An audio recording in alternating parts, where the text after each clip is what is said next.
Presiden Prabowo Subianto 22 Januari lalu menekan instruksi Presiden nomor 1 tahun 2025 tentang efisiensi belanja dalam pelaksanaan APBN dan APBD tahun 2025. Dalam keputusan itu, Presiden Prabowo meminta jajaran pemerintah pusat dan daerah untuk menghemat anggaran hingga 306,7 triliun rupiah. Perjalanan dinas dikurangi, potong setengah. Dengan setengah kita bisa menghemat 20 triliun lebih.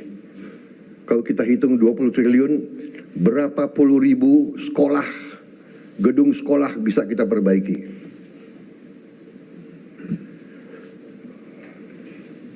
Jadi saya katakan benar-benar bahwa saya sangat serius dalam hal ini.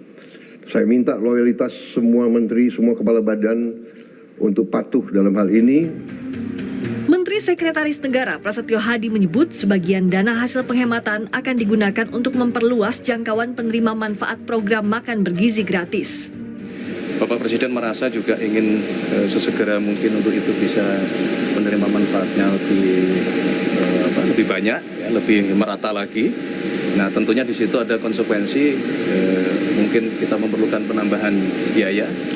Nah, sehingga dari hasil penghematan yang kemarin kita lakukan, pemerintah lakukan, ya, ada kemungkinan juga nanti akan diprioritaskan juga untuk menambah program makan bergizi. Sementara itu, Menteri Pekerjaan Umum Dodi Hanggodo menjelaskan soal anggaran pembangunan Ibu Kota Nusantara IKN yang diblokir. Dodi bilang anggaran IKN masih dalam tahap politik anggaran atau tahap pembahasan di DPR dan tak akan mengganggu pembangunan IKN 5 tahun ke depan. Dodi juga bilang Presiden Prabowo meminta pembangunan utama gedung infrastruktur untuk legislatif dan yudikatif sudah selesai sekitar 2028 atau 2029. Sebelumnya saat ditemui usai rapat kerja di DPR 6 Februari lalu, Menteri PU menyatakan anggaran kementeriannya untuk proyek Ibu Kota Nusantara diblokir dan belum ada progres pembangunan IKN. Dalam efisiensi APBN 2025, anggaran Kementerian Pekerjaan Umum dipangkas hingga 81 triliun rupiah. Sebetulnya nggak blokir lah, sebetulnya lebih tepatnya itu politik anggaran, Mas. Politik anggaran yang kita lakukan dari Kementerian Keuangan ngasih sekian, kemudian dari situ kan kita detekkan sekian ini saya memiliki kerjaan apa A, B, C, D, sudah oke, baru kita bilang ke Bu Menku, sepakatnya dengan DPR seperti ini kan gitu. Baru kemudian dibuka Pak Prabowo kan maunya beberapa bangunan utama yang legislatif, yudikatif itu segera berdiri. Saya 2008, tapi saya nggak tahu. Ini kan saya cuma dengar sepitas karena di rapat kabinet suka ada kan. Yang juga jadi pertanyaan publik terkait efisiensi soal pelayanan publik dan gaji ASN. Istana memastikan pemerintah akan membayarkan gaji ke-13 dan ke-14 bagi aparatur sipil negara, serta pemerintah tak akan memotong anggaran terkait pelayanan publik hingga bantuan sosial.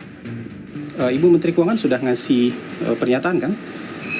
Dan efisiensi yang disampaikan oleh Presiden itu kan tidak termasuk belanja pegawai, ya. Buat gaji pegawai itu kan bukan bagian yang diefisienkan.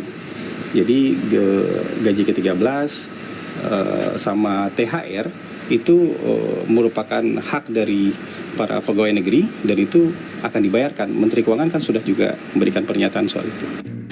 Kementerian dan lembaga negara memiliki waktu hingga 14 Februari untuk mengusulkan revisi anggaran yang telah disesuaikan dengan instruksi Presiden terkait efisiensi. Pemerintah harus memitigasi risiko agar efek efisiensi anggaran bisa terkelola dengan baik. Perlu pengawalan serius dari menteri, kepala lembaga, dan kepala daerah agar praktik hemat anggaran bisa berdampak positif, tak mengganggu produktivitas aparatur sipil negara dan pelayanan publik. Tim Liputan Kompas TV.